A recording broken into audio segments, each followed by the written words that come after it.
കോട്ടയം അയർക്കുന്നത്ത് സംശയത്തെ തുടർന്ന് ഇതര സംസ്ഥാന തൊഴിലാളി ഭാര്യയെ കൊന്ന് കുഴിച്ചുമൂടി. പശ്ചിമബംഗാൾ സ്വദേശി അൽപ്പനയാണ് കൊല്ലപ്പെട്ടത്. ഭർത്താവ് സോണിയെ പോലീസ് അറസ്റ്റ് ചെയ്തു. നിർമ്മാണത്തിലിരുന്ന വീടിന് സമീപത്തു നിന്നും മൃതദേഹം കണ്ടെടുക്കുകയും ചെയ്തു.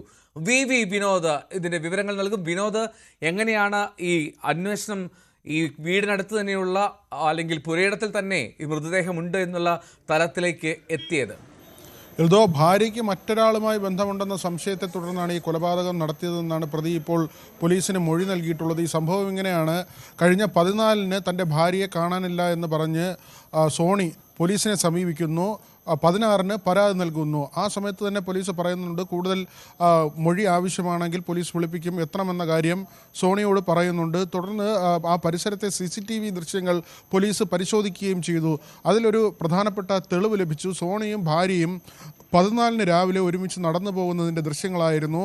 അത് സോണി ജോലി ചെയ്യുന്ന വീട്ടിലേക്ക്, അവിടെ ആളൊഴിഞ്ഞ വീടാണ്, ആ വീടിൻ്റെ മുറ്റം ലെവൽ ചെയ്യുന്നതിൻ്റെ ജോലിയാണ് സോണിയെ ഏൽപ്പിച്ചിരുന്നത്. സോണി മാത്രമാണ് ആ പ്രവൃത്തിയിൽ ഏർപ്പെട്ടിരുന്നത്. അവിടേക്ക് അൽപ്പന കൂടി പോവുകയായിരുന്നു. ഇങ്ങനെ സോണി ജോലി ചെയ്യുന്ന സ്ഥലങ്ങളിലേക്കൊക്കെ ചിലപ്പോൾ അൽപ്പന കൂടി പോകുന്ന ഒരു രീതിയുണ്ട്. ആ ദൃശ്യങ്ങൾ പരിശോധിച്ചപ്പോൾ തിരികെ വരുന്നതിൽ സോണി മാത്രമാണ് ഉണ്ടായിരുന്നത്.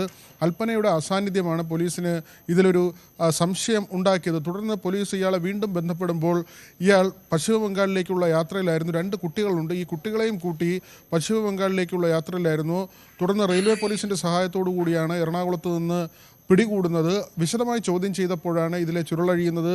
ഭാര്യ കൂടുതൽ സമയം ഈ സോഷ്യൽ മീഡിയയിൽ സജീവമായിരിക്കുന്ന ആളാണ്. ഇൻസ്റ്റഗ്രാമിലൊക്കെ എപ്പോഴും ഉണ്ടായിരിക്കും. അങ്ങനെ ചില ആളുകളുമായി പരിചയത്തിലാകുന്നു. മാത്രമല്ല ഒരു വ്യക്തിയുമായി കൂടുതൽ അടുത്ത ബന്ധം പുലർത്തിയെന്ന സംശയം ഇയാൾ വെച്ച് പുലർത്തിയിരുന്നു.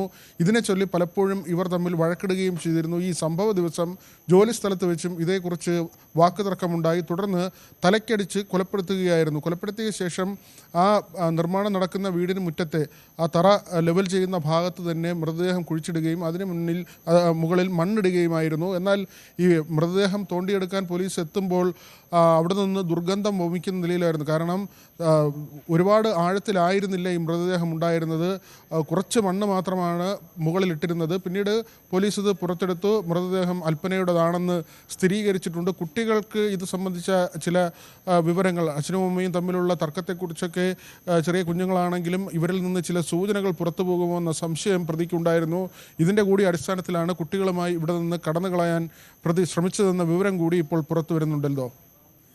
ഈ അവിടെ നടത്തിയ പരിശോധനയിൽ എന്തൊക്കെയാണ് ഇനി വിശദമായിട്ട് പരിശോധന നടത്തുക എന്നുള്ള ഒരു കാര്യം കൂടി ഉണ്ടാകുമല്ലോ? മൃതദേഹം ഇപ്പോൾ വീട്ടിൽ നിന്ന് അവിടെ നിന്ന് കൊണ്ടുപോയോ? എന്താണ് അവസ്ഥ വിനോദ്? കോട്ടയം മെഡിക്കൽ കോളേജിലാണ് മൃതദേഹമുള്ളത്. പോസ്റ്റ്മോർട്ടം നടപടികൾ പൂർത്തിയാക്കേണ്ടതുണ്ട്. ഇതിന് മുൻപ് ഇവർ തമ്മിൽ മറ്റേതെങ്കിലും കാര്യത്തിൽ തർക്കമുണ്ടായിരുന്നു. ഇവർ പശ്ചിമ ബംഗാൾ സ്വദേശികളാണെന്ന കാര്യം പറഞ്ഞിട്ടുണ്ട്. അവിടെയും ഇവരുടെ ഈ പൗരത്വം സംബന്ധിച്ചുള്ള, ഇവരുടെ ഐഡന്റിറ്റി സംബന്ധിച്ചുള്ള കാര്യങ്ങളെല്ലാം തന്നെ പരിശോധിക്കുന്നുണ്ട്. രണ്ടുപേരും ഏത് സ്ഥലത്ത് നിന്നെത്തി, അവരുടെ കൈവശമുണ്ടായിരുന്ന രേഖകൾ കൃത്യമായിരുന്നോ തുടങ്ങിയ കാര്യങ്ങളെല്ലാം പരിശോധിക്കുമെന്ന് പോലീസ് വ്യക്തമാക്കുന്നുണ്ട്. നേരത്തെ ഏതെങ്കിലും തരത്തിലുള്ള കുറ്റകൃത്യങ്ങളിൽ ഏർപ്പെട്ടിട്ടുള്ള ആളാണോ സോണി, ഇക്കാര്യവും പോലീസ് പരിശോധിക്കുന്നു. പക്ഷേ നമുക്ക് മനസ്സിലാക്കാൻ കഴിയുന്നത് ഈ ദാമ്പത്യത്തിലെ പ്രശ്നം തന്നെയാണ്. ദീർഘനാളായി അവർ പശ്ചിമ ബംഗാളിൽ നിന്ന് കേരളത്തിലെത്തി താമസിക്കുകയായിരുന്നു. അയർക്കുന്നം കേന്ദ്രീകരിച്ചാണ് താമസിച്ചിരുന്നതും. ആ പരിസരത്തൊക്കെയുള്ള ജോലി സ്ഥലങ്ങളിലെത്തിയാണ് ഇയാൾ ദൈനംദിനമായി ഇങ്ങനെ പ്രവൃത്തികളിലൊക്കെ ഏർപ്പെട്ടിരുന്നത്. ഏറ്റവും ഒടുവിലാണ് ഈ വീടിന് മുന്നിലെ തറ നിരപ്പാക്കുന്നതിന് വേണ്ടിയുള്ള ജോലി കൊടുത്തത്. മറ്റ് തൊഴിലാളികൾ ആരും തന്നെ ഇല്ല. ഒരാളെ മാത്രം നിർത്തി ഈ ജോലി ചെയ്യിക്കാനുള്ള തീരുമാനത്തിലായിരുന്നു വീട്ടുകാർ. വീട്ടിൽ മറ്റാരും ഉണ്ടായിരുന്നില്ല. ഈ ജോലിക്കാരൻ എന്ന നിലയിൽ ഇയാൾ മാത്രമാണ് അവിടെ ഉണ്ടായിരുന്നത്. അവിടേക്കാണ് അൽപ്പനയും രാവിലെ എത്തുന്നത്. അത് ഏറ്റവും നിർണായകമായത് ഈ CCTV ദൃശ്യങ്ങൾ തന്നെയാണ്. 14-ന് രാവിലെ രണ്ടുപേരും ഒരുമിച്ച് പോകുന്നതിൻ്റെ ദൃശ്യങ്ങൾ പോലീസിന് ലഭിച്ചു. തുടർന്ന് കൂടുതൽ ദൃശ്യങ്ങൾ, അതിനുശേഷമുള്ള ദൃശ്യങ്ങൾ പരിശോധിക്കുമ്പോൾ ഭർത്താവ് മാത്രമാണ് തിരികെ പോകുന്നത്. ഭാര്യ ഒപ്പമുണ്ടായിരുന്നില്ല. ഇത് തന്നെയാണ് ഈ കേസിൽ വളരെ വഴിത്തിരിവായത്. ഏറ്റവും പ്രധാനപ്പെട്ട ഒരു തുമ്പായി മാറിയതും ഇത് തന്നെയാണ്. തുടർന്ന് ഇയാളെ ചോദ്യം ചെയ്യുന്നതിന് വേണ്ടി പോലീസ് വിളിക്കുകയായിരുന്നു. പക്ഷേ ആ സമയത്ത് പോലീസ് മനസ്സിലാക്കി ഇയാൾ നാട് വിട്ടിരിക്കുന്നു. അവിടെ നിന്ന് പശ്ചിമ ബംഗാളിലേക്ക് പോകാനുള്ള യാത്രയിലായിരുന്നു. തുടർന്ന് എറണാകുളത്ത് നിന്നാണ് ഇയാളെ പിടികൂടുന്നത്. ഇപ്പോൾ വിശദമായി ചോദ്യം ചെയ്യുമ്പോൾ കാര്യങ്ങൾ കൃത്യമായി പ്രതി വിശദീകരിച്ചിട്ടുണ്ട്, മൊഴി നൽകിയിട്ടുണ്ട്. ഭാര്യയിൽ ഉണ്ടായിരുന്ന ഒരു സംശയമാണ് ഇത്തരമൊരു കൊലപാതകത്തിലേക്ക് നയിച്ചതെന്ന മൊഴിയാണ് പ്രധാനമായി പ്രതി നൽകുന്നത്. അല്ല വിനോദ്, അപ്പോൾ ഈ ഇത്തരത്തിലൊരു എന്താണ് സംഭവം യഥാർത്ഥത്തിൽ ഈ കൊലപാതകം നടക്കുന്നത് എന്നാണ് പറയുന്നത്? മാത്രമല്ല ഇപ്പോൾ ഈ അൽപ്പന എന്ന് പറഞ്ഞ സ്ത്രീയെ കാണാതായി എന്നുള്ള ഒരു പരാതി ഏതെങ്കിലും തരത്തിൽ ചെന്നിരുന്നോ പോലീസിന്? 14-ന് സോണി തന്നെയാണ് പോലീസിനോട് പരാതിപ്പെടുന്നത്. 14-ന് തന്നെയാണ് ഈ കൊലപാതകം നടക്കുന്നത്. കാരണം 14-ന് രാവിലെ ഇരുവരും ഈ ജോലി സ്ഥലത്തേക്ക് പോകുന്നു. അവിടെ വെച്ച് വാക്ക് തർക്കമുണ്ടാകുന്നു. തുടർന്ന് ഇയാൾ തലയ്ക്കടിച്ച് കൊലപ്പെടുത്തുകയായിരുന്നു. അതിനുശേഷം അവിടെ തന്നെ ആ നിർമ്മാണത്തിൽ ഉള്ള സ്ഥലത്ത് തന്നെ ഉണ്ടായിരുന്ന കുഴിയിൽ ഈ മൃതദേഹം ഇടുകയും അതിന് മുകളിൽ മണ്ണിട്ട് ആ തറ നിരപ്പാക്കുകയുമായിരുന്നു. ഈ ജോലിക്കാണ് വീട്ടുകാർ ഏൽപ്പിച്ചിരുന്നതും. ആ ജോലി ചെയ്യുമ്പോൾ മൃതദേഹം കൂടി അതിനടിയിലിട്ട് ആ മണ്ണ് നികത്തുകയായിരുന്നു. തുടർന്ന് ഇയാൾ നേരെ പോകുന്നത് പോലീസ് സ്റ്റേഷനിലേക്കാണ്. ഭാര്യയെ കാണാനില്ല എന്ന് പറയുന്നു. മൊബൈൽ ഫോൺ സ്വിച്ച് ഓഫ് ആക്കിയ നിലയിലായിരുന്നു. പിന്നീട് പോലീസ് ഇത് സംബന്ധിച്ച് മൊഴി നൽകാൻ 16-ന് എത്തണമെന്ന് നിർദ്ദേശം നൽകി.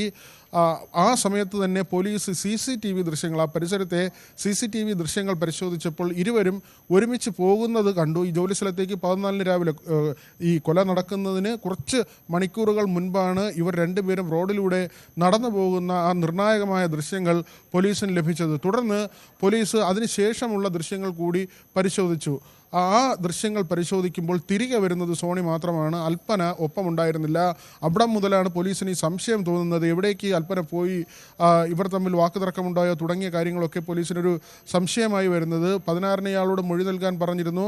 അത് കഴിഞ്ഞ് ഈ ദൃശ്യങ്ങളുടെ അടിസ്ഥാനത്തിൽ ഇയാളെ വിളിക്കുമ്പോൾ ഇയാൾ പോലീസ് സ്റ്റേഷനിലേക്ക് എത്തുന്നില്ല. വളരെ പെട്ടെന്ന് തന്നെ പോലീസ് ഇയാളെ ട്രേസ് ചെയ്യാനുള്ള നടപടികൾ ആരംഭിച്ചു. തുടർന്നാണ് ട്രെയിൻ യാത്രയിലാണ് എന്ന കാര്യം മനസ്സിലാക്കിയത്. അങ്ങനെ റെയിൽവേ പോലീസിനെ ബന്ധപ്പെടുകയും റെയിൽവേ പോലീസിൻ്റെ സഹായത്തോടു കൂടി പിടികൂടുകയുമായിരുന്നു.